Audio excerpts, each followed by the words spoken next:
Okay. So, hey guys, thank you guys for joining us again for another episode of Speak Easy, where we talk about the behind the scenes of what it is to be a speaker or an author. I am here with Miss Simene. I said it right, Simene. And not only am I excited about talking to her today, but guys, this is my first time having someone who's a teacher who is also an author and also works with other teachers as well. And I know that's like a topic that's like,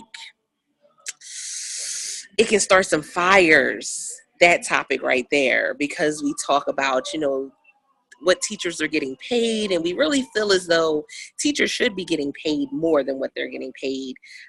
We talk about the resources that they have. We also talk about the conditions that they work in, because let's be honest, everybody's children are not angels. Yeah. As parents, we are biased, Mhm. but everyone's children are not angels, and therefore they go into some very hostile, environments sometimes. So with that being said, what really prompted you to do your first book? My first book. So my first book is a prayer devotional book for educators, particularly parents and those who are in the educational system. And what prompted me is because when I first started teaching, I wasn't a good teacher. I was one of those teachers that I'm praying for now. My heart was real wicked. I just needed a job straight out of college, and um, I didn't like kids and kids didn't like me. And as God started turning seriously, and even my kids in my first or second year that I talked to them, they said, "Oh, you was my favorite teacher," but I was still like, when I measured myself, I was still like just not a good teacher.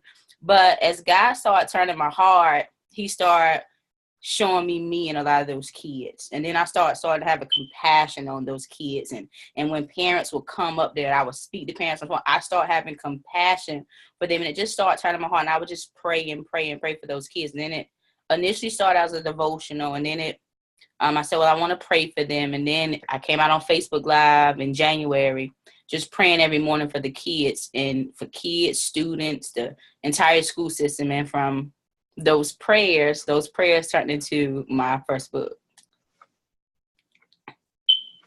Oh my goodness, that is amazing. Because, a lot of times when we think about the process of writing that first book, everybody's like, you often think, oh, it's because it's something that you went through, like in your childhood or something. Mhm. Oh, we write about life here, the now, what happened before, what's going to happen. When we put that pen to paper, it's literally just doing a documentation of what has been or what can be or what we want to be. How about that? Yep.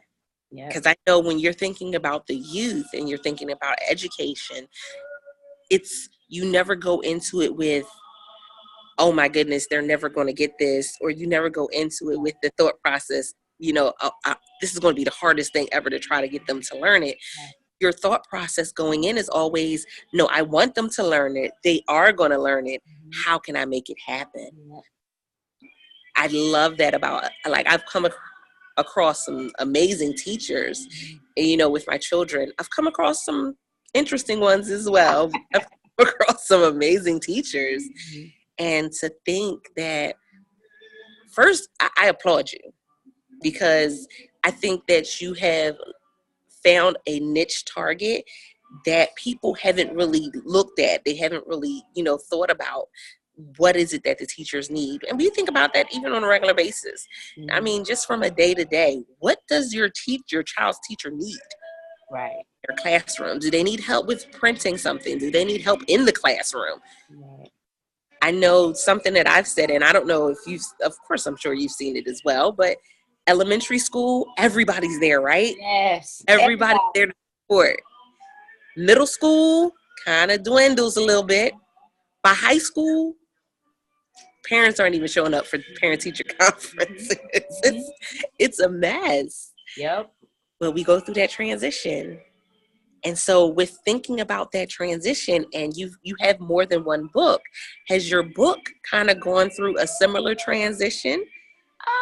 I would say it has, because of course, the first one, started with education, and then my second one was It was spiritual warfare. I was actually almost in a fatal car accident in July. And when I got myself together and, I just cried out to the Lord, Lord, what it is you want me to do? And I penned those prayers because I was so grateful and thankful for life. And then my third book, it kind of started talking about where I was as a child and going through relationships and how they didn't work and, where I hope to see myself as a wife one day. So that was my fourth book. And then my third book. And then my fourth book that's just came out, it's just quotes, different things that I've seen as I make interactions with people, just, different things I wrote down that, is helpful to people. And I think it can inspire and motivate people. So they have definitely transitioned from the different phases that I was in my life in just 2017.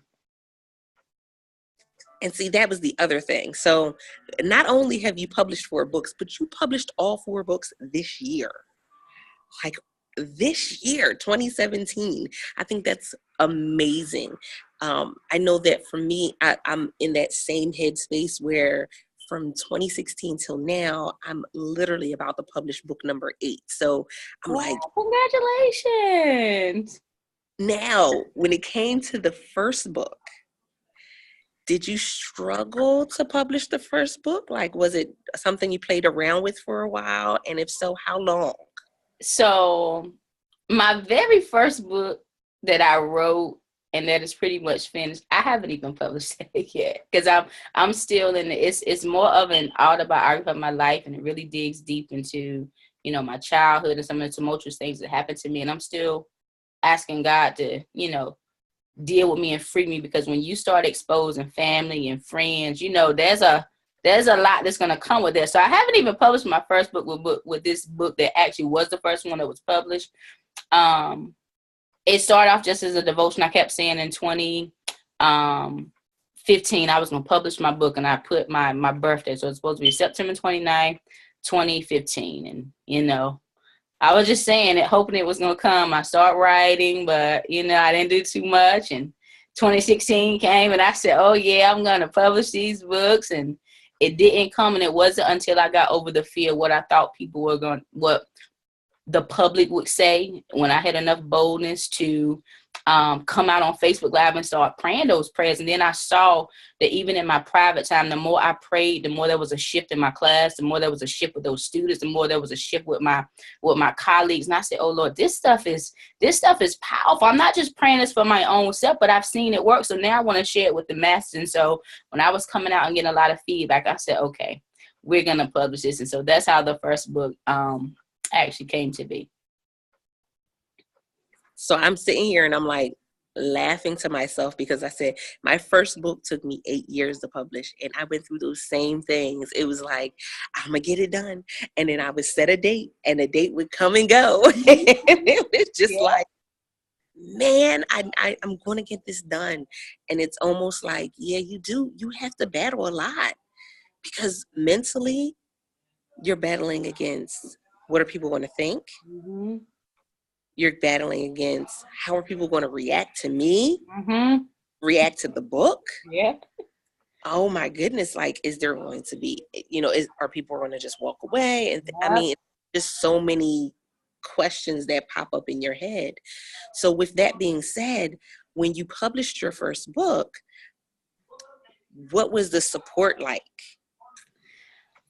So prior to actually publishing it, my mom has been number one support. She is definitely a support. She's been like sewing into the book. She tells people about, she's very proud. My aunts, they have been very, very supportive. And, coming out on Facebook Live, there was a lot of people that would watch and a lot of people that would tune in and say, thank you. Your prayers are blessing me and blessing my kids. And they would inbox me. But when it first came out, it was supposed to come out April 21st on Kindle. And I got really sick. I ended up going into the hospital, having unexpected surgery. I was out of work for almost a month, just out the blue. So when my book first came out on Kindle, it was messed up because the lady sent the edits. I was in the hospital. I didn't even care about a book. And so when I finally was able to get myself together, people kept saying, well, I want the print version. So the Kindle, it sold a couple copies. And everybody kept saying they wanted the print book. So when the print book came out in June, I thought, all these people that watch Facebook Live and all these teachers that I know, I thought I would have like million sales. But when it came down to financially supporting, there was a lot of people that didn't support. And I've got more support from people who don't know me, people who have not worked with me, people who never had a conversation with me, but they've seen me on live or somebody shared something. I've got support that way.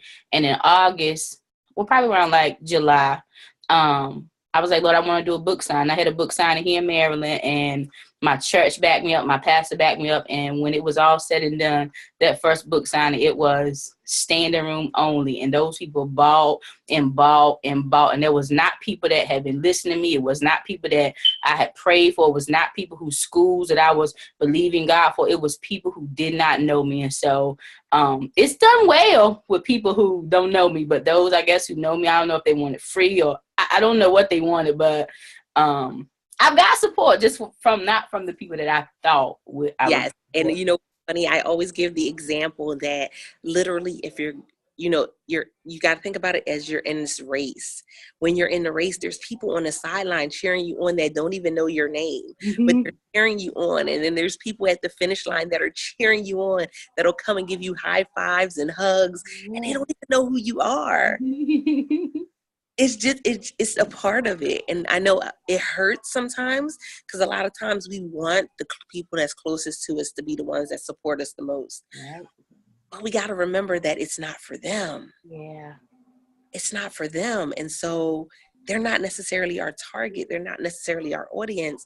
They may support, but we can't focus on it being that. And I know that there's been a lot. And y'all, those have been watching the Speak Easy podcast. We all know that there's people that watch you and watch you and watch you. And they may not, know who you are. They may find out who you are, but you may launch something and they'll support it 100%. Yeah. 100%. And you're just like amazed. Like it, oh my goodness. I was so this is the thing. Y'all know I'm transparent. Those who know, I'm transparent. I have not done a book signing. Wow, okay. And it was because of my fear that is anybody going to show up? Mm-hmm. So I have not done a book signing. Now I've sold books. Mm-hmm. I speak, I do events, and I travel. I just got back from Atlanta. I travel and do everything, but I have not done a book signing. And it was just like, I don't know. You really, really should do one. You should. Because I was like that too, like, okay, I don't know if anybody's going to show up. And I was blown away that day. And I said, okay, well, if I can do it here in Maryland, I'm not even from here.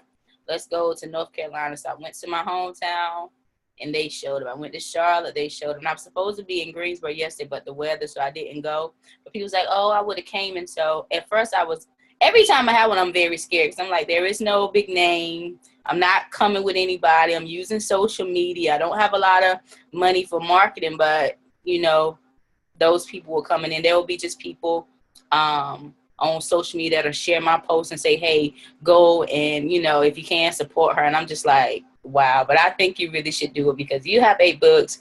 You have something to say, and I think you should do it. Yes, I don't know. And it's like, I go back and forth because I'm like, I don't know if it's the introvert in me that doesn't want to do it or but I have struggled with that piece. And I'm working on a tour for 2018, but I'm like, well, maybe I'll fit it into that. I don't know. But it's just, that has been something. And I've spoken to a lot of authors, and that has been their mental struggle as well, is, are people going to sign up? Like, are people going to show up and buy the book? But I can say that the most amazing thing happened. I literally went to an event where I was speaking and emceeing in Indianapolis. Okay. I'm from Maryland as well. I'm here in Maryland. And I went to the event and I had a woman walk up to me and she said, you don't know me, but I've been following your story for the last year and a half. And she said, you got me through some of the toughest times in my life, and taking care of my mother. She said, I would just turn you on in the morning when you would go live. And she bought both my books right then and there. See? We don't know who we're going to connect with. I think that's the most powerful thing about social media, is that it gives us a platform to connect with people all over the world. Yeah. All over the world. It's crazy. It's crazy. So now I always ask this question. Those who follow the broadcast know what I'm about to ask. Okay, so with publishing your books, what has been one of your blunders? Now, people know that I've done some things when it came to publishing books, even uploaded a synopsis and the book cover, and that's what people got. All types of stuff. Yeah. What has been a blunder for you in publishing your books? Thinking that the editing is correct and it's not, and so then you upload the wrong copy, or after you purchase them, then I have a whole bunch of books that are incorrect because I uploaded the draft instead of the final copy, and so then there's wasted money. And so now I just say, hey, I have some books, there's a couple incorrections, but I would love to sell this book, so I have to give books away, versus being able to sell them. And I think that's my biggest one, uploading the drafts and the revision instead of uploading the final copy. Wow. Yeah. So, and I even had one author, he said, he said, now don't laugh at me. He said, so I was trying to make sure that the book was full and that I could fit everything in the book. Mm-hmm. So he made his font size 10. Mm-hmm. Oh, wow. Oh. Yeah. I said, oh, wow. Oh, okay. He said, yeah, you can imagine the comments that I got from that one. And I said, yeah, I can. But but again, it's a journey. And I think that's what we forget a lot of times, is that this is a journey. Yeah. It's not going to be perfect. Yeah. We're not going to know everything. Mm-hmm. And no matter how many books you publish, there's always going to be something new to learn. Yeah. It's something else to learn. So you definitely have to make sure that you're not holding yourself back. Now, you have 4 books already. What is your super goal when it comes to writing and speaking? I know for me, I tell people all the time, I want to have 100 books published. Uh-huh. Before I leave this earth, I want 100 books published. What is your super goal before you leave? My super goal is to have a book published a month. So 12 books a year, if not more. Hopefully, we have 21 days. So hopefully I can push 2 more books out by 2017. I have them. I'm working on them. One is almost done. I just have to get the edits done. So if I can do a book a month, I think that is my ultimate goal. A book a month until I've exhausted everything that I can ever think about, until the day I am checked out of here. I think that's how it feels. I think, when your passion is writing and you start writing, it's just like, yeah, it just flows. Mm-hmm. Flows. Now, the opposite side of that is that when we get writer's block, oh my goodness, it is the worst ever. Yeah. Because you can't think of anything. Yeah. You're like you're like walking down the street trying to grab something. Mm-hmm. Doesn't work. Get motivation and inspiration from anywhere. Exactly. So guys, we are going to end up this interview. Let them know your name again and where they can find you on social media, and also where they can find your books. Okay. So my name is Simene Walden. You can find me on social media, all social media handles at Simene Walden, Facebook, Instagram, Periscope, and Twitter. I come on Monday, Wednesdays, and Fridays from 7 a.m. to 7:30 Eastern Standard Time, praying for the school system. On my business page is called The Student Teacher. But you can go to my website. It's my name, www.simenewalden.com. And you click on the products and you can see all of my books. If you want to go to Amazon to get the Kindle version, there are 2. My first 2 books are on Kindle. Both of them have been bestsellers on Amazon. So I'm a 3-time bestselling author on Amazon. But if you want the print book, the signed copy, you can go to my website and I will sign them and I will ship them out to you. Awesome. So guys, as always, I am your host, Altavise Pelzer. the voice coach, not a voice coach, but the voice coach. And of course, if you would like to get an interview here on the Speakeasy Podcast, go to bit.ly/Speakeasy Podcast, all lowercase. And guess what, guys? We have been doing some phenomenal things with these interviews. If you haven't done so already, make sure that you're catching the replays either on YouTube by going to youtube.com/Altavice or on Facebook. You know that they're going to be on my page, all up and down my timeline. And I appreciate Simene, you for coming and joining me here today. Thank you so much for having me. It was really a pleasure, and I thank you so much. I thank you. And guys, don't forget, as always, I look forward to seeing you for the next episode. And don't forget to press it out.